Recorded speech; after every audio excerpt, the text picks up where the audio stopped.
What's up, everybody? This is Rob Schou here with Homes in Southern Maryland, powered by EXP Realty. Today we're going to talk about how you can find out the value of your home.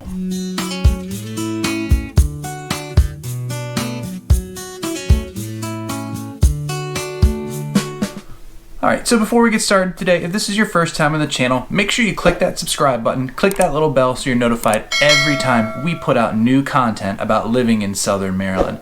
Honestly, we love helping people out when they move down here, so don't hesitate to reach out using that contact information below, and we're sure we can help you find the right spot for you within Southern Maryland. Okay, so today we're going to talk about how to find out the value of your home. Now, there's many reasons why you might want to do this. Maybe you're looking to list your home in the future and move somewhere else, maybe move to Southern Maryland, or maybe you're even looking for a home equity line of credit or a home equity or like a home equity to refinance, and you just kind of want to get an idea of how much you're going to be able to pull out to do those different projects, maybe adding a pool, maybe adding an addition to your house. So before I get started, let me just tell you that I had some experience with this when I first bought my first house with my wife.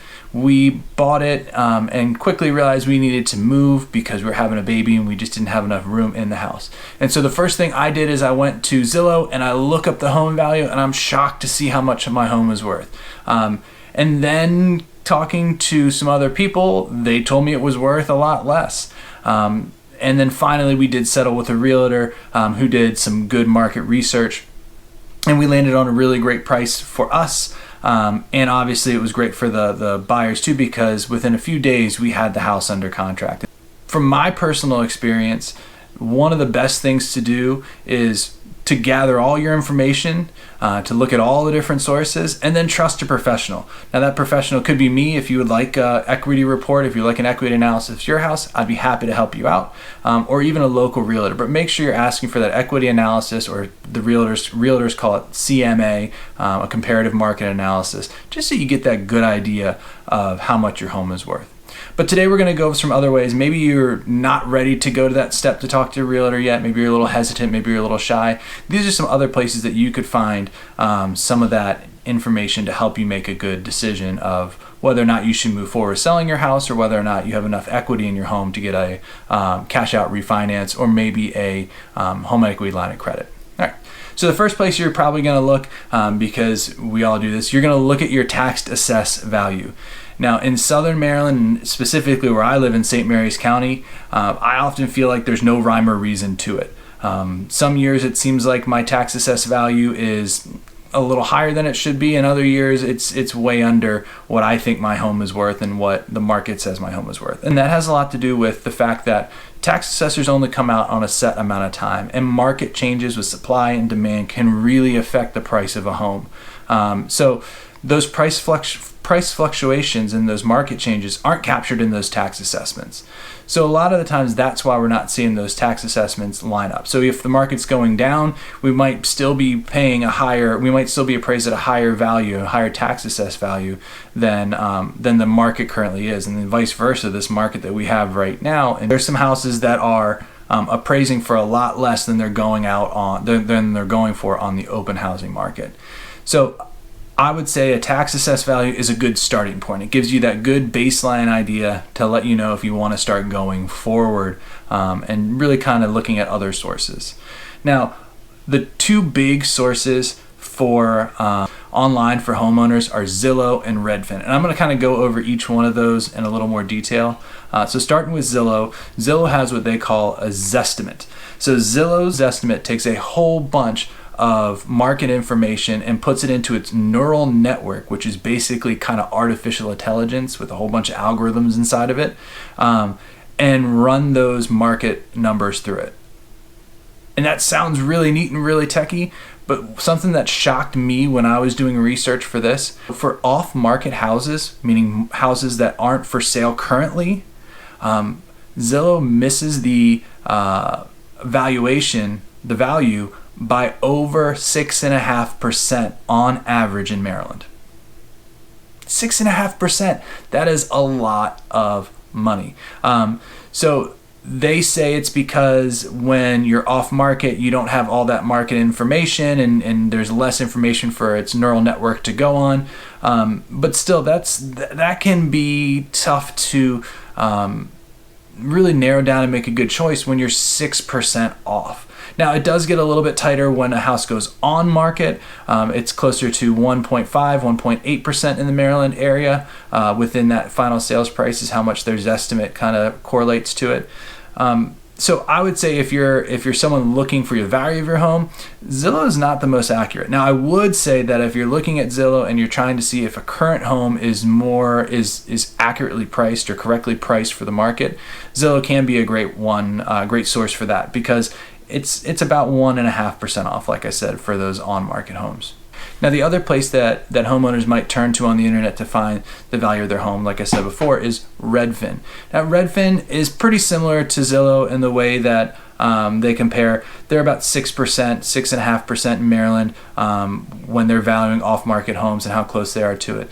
And they're about 2.5% when they're valuing on-market homes. So again, that's a pretty big chunk of money, especially when your home is getting up there higher in value. 2% can really make or break a deal for you. So Redfin relies on similar algorithms as Zillow, but they also try to use their Redfin estimates to really get you to talk to their Redfin agents. So a lot of the home values, when you click on them, if there's not a lot of information there, or if you want more information, it's going to direct you to one of those Redfin realtors, which can be a great resource too. But it's not really just this hassle-free, easy online estimate that you would hope it would be. There's some more steps I can go into to kind of get that finer detail of what a Redfin estimate is. Now, talking about realtors and talking about how they can provide home values, I talked about it a little bit in the beginning of the video, but one of the ways that you can find the value of your home is actually contact a realtor. Now, most realtors will be happy to give you a comparative market analysis, a CMA is what it's also called. People are starting to call it an equity analysis too, of your current home. Most do it for free of charge, especially if you ask, especially if you're saying that I'm thinking about listing in the near future. Could you do a CMA to see what a good price for my home would be? During a CMA, a realtor is going to either take the information you give them about your home, or come and do a tour of your home to gather information. And then they're going to look at recently sold and on-market houses to get a really good idea of how much your house should go for in the current market. It is a really, really, really detailed snapshot of what the current market is. And normally most realtors will say it's about a 90-day window that they feel like those CMAs are valid. So make sure that if you're thinking about selling in the next 90 days, or even getting a home equity line of credit or a cash out refinance, that you do reach out to a realtor and get that comparative market analysis. If that's something you're really interested in, reach out to me too. I would be happy to help anyone in the state of Maryland get that CMA and get an idea of where their market is kind of valuing their house. And the last way you can find the value of your home is an appraisal. Now, appraisals are done by certified appraisers for the most part, and they normally cost money. So it depends on your market, it depends on where you are, but an appraisal can cost anywhere from a few $100s to around $800. And the person normally comes out to your house and just walks through the inside and outside and notes all different types of characteristics of your house, and then is able to compare them to other homes in the area and give you a really good idea of the costs compared to those other ones. Now, there's other ways in having someone come into your house, especially with COVID. The drive-by method has become more popular, especially in the refinance world and the home equity line of credit.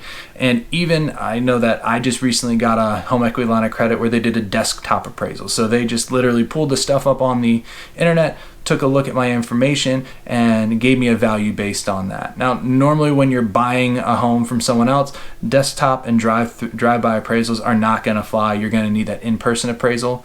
But you don't have to worry about that as a seller until someone is starting to really think about, or until someone has made an offer on your home and you're going through that contract process and that closing process. So my advice as a seller, I wouldn't worry about getting an appraisal until you're under contract. And normally what will happen is the buyer will pay for that appraisal. But if you are looking to do a home equity line of credit, or a cash out refinance, a lot of the times the banks will, now especially, will recommend that either desktop appraisal first and then a drive-by appraisal second, and then if they still don't feel comfortable about the value or don't have enough information, then they'll ask you to do the in-person appraisal last.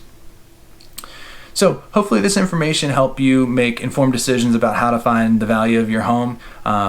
Like I said before, if you have any questions, need any help, want me to run a CMA for you, use that contact information below and I'd be happy to help you. And again, if this is your first time on the channel, make sure you click that subscribe button, click that little bell so you're notified every time we put out new content. Later.